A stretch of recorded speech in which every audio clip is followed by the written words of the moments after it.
Have you ever wondered what it means to truly seek God's blessing? Let's delve into an intriguing prayer from the Bible, found in 1 Chronicles chapter 4, verse 10. In the ESV, it reads, Jabez called upon the God of Israel, saying, "Oh, that you would bless me and enlarge my border, and that your hand might be with me, and that you would keep me from harm so that it might not bring me pain." And God granted what he asked. This verse is about Jabez, a man whose name literally means pain or sorrow. In Hebrew, the name Jabez sounds like the word for pain. Despite this unfortunate meaning, Jabez turned to God with a bold and specific request.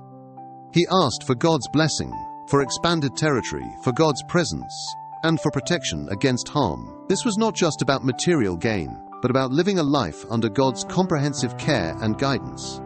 Reformed theologians like John Calvin might emphasize that Jabez's prayer reflects a deep trust in God's sovereignty and goodness. Jabez recognized that true blessing comes from God alone, and that divine favor is essential for a life free from the pain his name implies.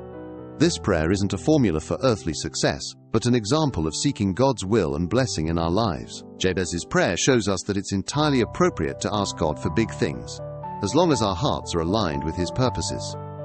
The key here is not the size of the request, but the humility and faith behind it. Jabez acknowledges God's power and benevolence, seeking not just personal gain, but a life lived under God's hand. So as we ponder Jabez's prayer, let's remember that God delights in hearing from us, especially when we come to him with humble hearts, seeking his will above all.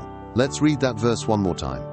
Jabez called upon the God of Israel, saying, "Oh, that you would bless me and enlarge my border, and that your hand might be with me, and that you would keep me from harm so that it might not bring me pain." And God granted what he asked. 1 Chronicles chapter 4, verse 10.